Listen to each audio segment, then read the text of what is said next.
si vous avez cliqué sur cette vidéo, c'est que vous êtes collégien ou lycéen qui souhaite glow up.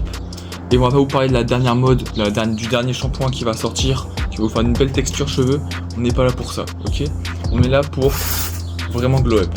Il y aura deux piliers dans cette vidéo. Premièrement, le physique. Et deuxièmement, l'état mental psychologique. L'intelligence, entre guillemets. Donc, premièrement, le physique. Il faudra s'entraîner 3 fois par semaine. 3 fois. On arrête les conneries, ok? Là, on rigole pas. On s'entraîne 3 fois par semaine. Si vous êtes en salle, vous faites un petit push-pull legs. Sinon, si vous êtes au parc, vous allez au parc de street ou chez vous, vous faites les exercices fondamentaux, pompe, dips, traction, squat, ce que vous voulez, et vous donnez de l'intensité, ok? Très bien. Deuxièmement, on va travailler l'endurance. Vous allez courir. Et ouais, on va courir. Moi aussi, parce que tout ce que je dis là, je vais le faire aussi. Donc, on va courir 1 à 2 fois par semaine. Bien sûr, pas le même jour que l'entraînement. Donc ça va, ça fait 4 à 5 entraînements par semaine. Je pense que ça peut aller. C'est pas ce qu'il y a de pire. Niveau alimentation, faudra manger beaucoup de fruits et légumes. Ça donne beaucoup de vitamines, de minéraux. Très important en été quand c'est avec cette chaleur dehors.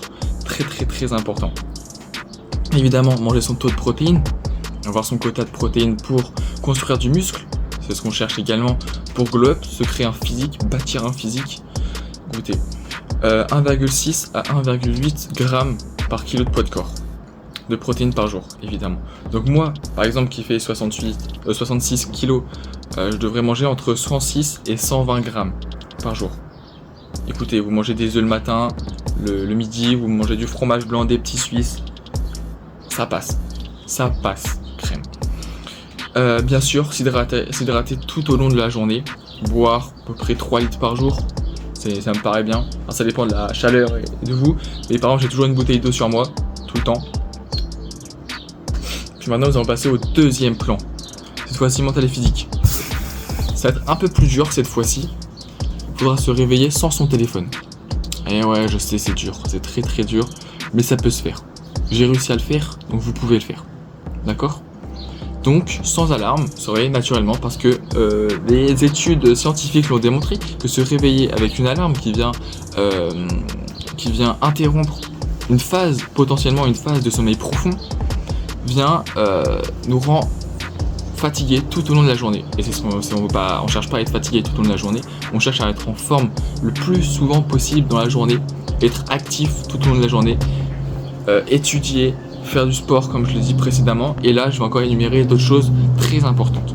Donc bien sûr la fatigue c'est pas pour nous, évidemment. Donc notamment Matthew Walker, un des chercheurs les plus célèbres sur le sommeil. D'ailleurs je suis en train de lire son petit livre, j'en suis à la moitié à peu près, un peu plus. Très intéressant. Donc évidemment deuxième chose, ne pas prendre son réveil au téléphone. Bien sûr, on reçoit une énorme dose de dopamine artificielle qui nous saute à la figure. Évidemment, ce n'est pas très productif. Après, notre cerveau cherche constamment le plaisir immédiat.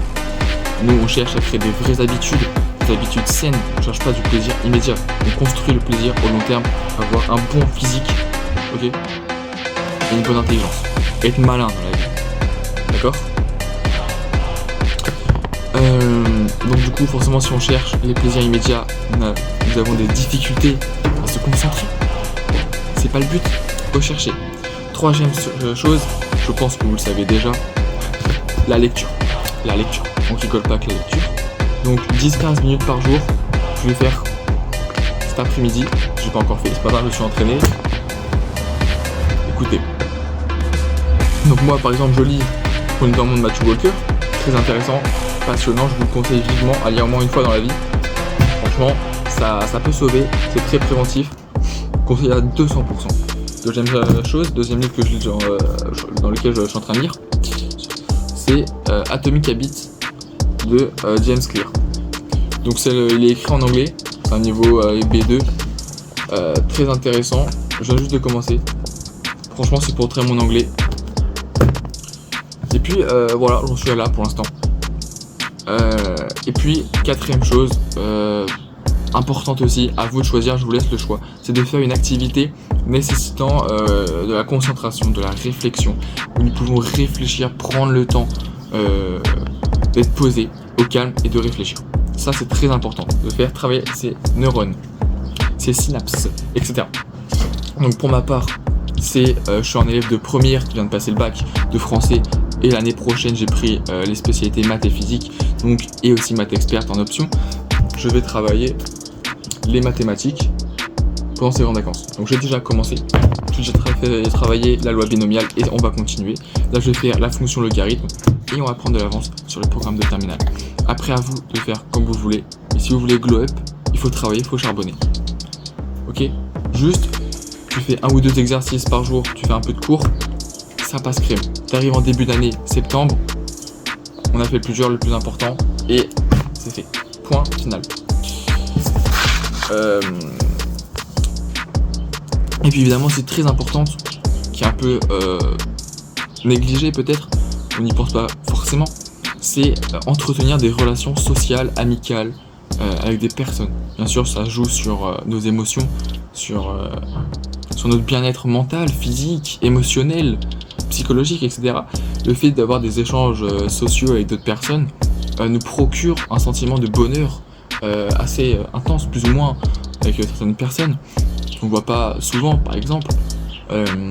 Nous procure les hormones du plaisir, la dopamine, l'ocytocine, notamment avec les échanges, et puis bien sûr l'endorphine, donc à ne pas négliger. Et si vous voulez glow up, vous savez ce qu'il vous reste à faire. Ciao, c'était Maxime.